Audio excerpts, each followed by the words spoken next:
ভাই কি কাজ করছেন? ভাই লিচুর কাজ করতেছি ভাই, লিচু ভাঙতেছি, লিচু এখন গুনতেছি ভাই। লিচু ভাঙা শেষ? হ্যাঁ, ভাঙা প্রায় আধা আধি শেষ। এখন গণনা করতেছেন? হ্যাঁ, গণনা করতেছি। এগুলো কি জাতের লিচু? এগুলা বোম্বাই দাদা, এগুলা বোম্বাই লিচু। এগুলো বাজারে চাহিদা কেমন? এটা চাহিদা ভালো, এটা রসালো, আর এটা একটু চাহিদা আরো চাহিদা হবে, কিন্তু একটু সময় লাগবে। খরার কারণে লিচুটা একটু হচ্ছে যে চিকনা হয়ে আছে, সাইজে ছোট হয়েছে। হ্যাঁ হ্যাঁ হ্যাঁ, নাতে এটা আরো বড় হবে আকারে। এগুলো বাজারে কত করে সব বিক্রি হয়? এগুলো গাছ থেকে আমরা এগুলা বেচতেছি 2800 3000। আচ্ছা, 2800 3000 হাজার হাজার। হ্যাঁ, তাহলে সব কত করে হচ্ছে? হচ্ছে আপনার 3000 হলে 3 টাকা, আর 2500 হলে 2.5 টাকা চলে যাবে। আপনার বড় বাজার রাজশাহীতে যাবে, কিছু কিছু মাল আপনি ঢাকায় যাবে। লিচু চাষ করে কি লাভবান হওয়া সম্ভব? সম্ভব ভাই, কিন্তু অপরন্ত খরা বৃষ্টি না থাকলে লিচু চাষ করি সম্ভব না, কিন্তু বৃষ্টি থাকতে হবে। বৃষ্টি থাকতে হবে। বৃষ্টি থাকতে হবে। আচ্ছা, তো এখানে কতগুলো গাছ আছে আপনাদের? এখানে আমার আছে এই বাগানে মোটামুটি 13-14টা গাছ আছে। 13-14টা গাছ থেকে বর্তমানে এই সিজনে কত টাকা লিচু বিক্রি হবে আশা করছেন? আমার হিসাব যে এখান থেকে আমি মোটামুটি 70-75 হাজার টাকা লিচু বিক্রি করব। 70-75 হাজার টাকা। হ্যাঁ। যদি লিচুর উৎপাদন এবার কম হয়েছে, যদি ভালো হতো একবারে ভালো হলে এটা লাখ পার হয়ে যেত, 1 লক্ষ টাকা পার। হ্যাঁ, 1 লক্ষ টাকা পার হয়ে যেত। কিন্তু এখন আবহাওয়ার কারণে লিচুটা একটু কমায়, এতে 70-75 আশা করা যায়। 70-75 আশা করা যায়।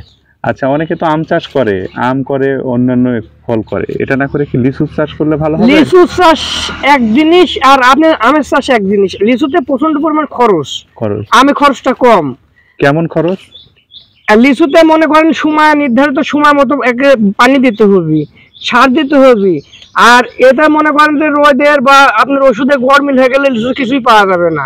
হ্যাঁ, লিচু করা একটা রিস্কের আবাদ, আর আম করা কোনো রিস্ক নাই। এদের লিচু করলে আমের হিসাবটা নিতান্তই আলাদা হয়। লিচুতে কি কি খরচ করতে হয়? লিচুতে আপনার হচ্ছে যে সর্বোচ্চ দেখা যাচ্ছে যে ফল ছোট গুটি, তখন আমরা 2 থেকে 3 বার ওষুধ ব্যবহার করি। যখন ছোট ফল তখন হচ্ছে এক তরল ওষুধ ব্যবহার করি, যাতে গায়ের চামড়া গুলো টনটনি হয়, মানে কালারটা নষ্ট না হয়। যখন মাঝারি হয়ে যাবে তখন আমরা মনে করেন যে ভিটামিন ক্যালসিয়াম এগুলা দিই লিচুতে, যাতে ফলটা আকার ধারণ করে বড় হয়। আর যখন পাকার কালার আসে তখন আপনার হচ্ছে যে পাতলা ধরনের ওষুধ, তখন চামড়া নরম থাকে। আচ্ছা, এইগুলোই করতে হয়। একটা বিষয়, ওই যে বাদুড় চিকা যেগুলো থাকে, এগুলো তো দেখি হলো অনেক, আমরা দেখি গাছে হচ্ছে নেট ব্যবহার করা হয়। এটা কি কিসের জন্য মূলত নেট ব্যবহার? এটা লিচুটাকে রক্ষা করার জন্য, মানে বাদুড়ে যেন নষ্ট না করে, এছাড়া কিছু না। আর কিছু নষ্ট করে বাদুড় ছাড়া? বাদুড় ছাড়া এতে আপনার এর আরেকটা হচ্ছে শত্রু আছে, সেটা হচ্ছে ছোট চামচিকি, যাক বলে চামচিকা। হ্যাঁ, এটা হচ্ছে হ্যাঁ চিকা বলে। এটা হচ্ছে যে যাতে লিচুটা ঠোক মারি খাম না করতে পারে, সেজন্য এটা ব্যবহার করি। নেট ব্যবহার করা হয়। নেট তো ব্যবহার করেছিলেন, আজকে তো হারভেস্ট করতেছেন। হ্যাঁ, আজকেও নেট ব্যবহার আছে। আমার প্রতিটা জায়গাতে আমার বাগানের চারিদিক নেট দিয়ে ঘেরা। আমরা দেখতে পাচ্ছি নেট ব্যবহার করা আছে। হ্যাঁ। আচ্ছা, তাহলে যারা লিচু, অনেকেই ভিডিওর পরে অনেক জেলা থেকে বা দেশের বাইরে থেকে প্রবাসীরা লিচু চাষ করার কিন্তু উদ্যোগ নেয়। যারা জায়গা জমি আছে বাড়ির আশেপাশে, এরকম কি তারা লিচু চাষ করতে পারে? আপনি তাদের উদ্দেশ্যে কিছু বলেন। ওরা লিচু চাষ করতে পারবে, কিন্তু জাত চিনতে হবে। জাত চিনতে হবে? কি জাতের লিচু চাষ করলে লাভবান হওয়া যাবে? জাতের বিভিন্ন জাত আছে, যেমন আটিটা সর্বপ্রথম পাওয়া যায়। দেশি এটা বলে? এটা দেশি। আচ্ছা। আর আপনার মুজাফফর, এটা আকারে গোল, কিন্তু এর একটু সময় লাগে, এর মাংসটা বেশি। এটারও মাংস বেশি। এটা হচ্ছে আপনার এই লিচুটাও দেখেন কত সুন্দর। হ্যাঁ, এটারও মাংস বেশি, বোম্বাই।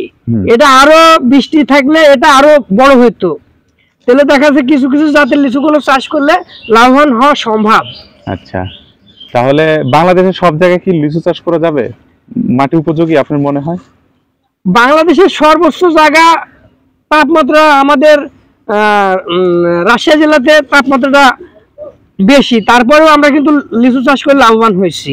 এখন যদি অন্য অন্য গ্রাম ঠান্ডা, কিন্তু এদের আরো ফলন ভালো হবে আমি আশা করি। আচ্ছা, বাংলাদেশের সবচেয়ে বেশি লিচু চাষ কোন জেলায় আপনি জানা আছে? আপনার দিনাজপুরে আছে, আমাদের রাজশাহীতে আছে, যেমন নাটোরে আমরা হচ্ছে যে আমের জন্য বিখ্যাত। আমার এই আমগুলো খুব মান পাইছে, যেমন খেসা আমটা সবাই চিনে, হিমসাগর এ আমরা মার্কেট সবাই পেয়েছে। এখনো কিন্তু আমরা অনলাইনে এগুলা বেশি থাকি, এটা গ্রামে বেচা লাগে না, দেখা যায় গ্রামের মানুষ খায়, অনলাইনে এগুলো বিক্রি হয়। আচ্ছা আচ্ছা, ঠিক আছে, ধন্যবাদ আপনাকে, অসংখ্য ধন্যবাদ। আপনাকেও ধন্যবাদ ভাই, অসংখ্য ধন্যবাদ। ভালো থাকেন। ভালো থাকবেন। সালাম আলাইকুম। ওয়ালাইকুম আসসালাম।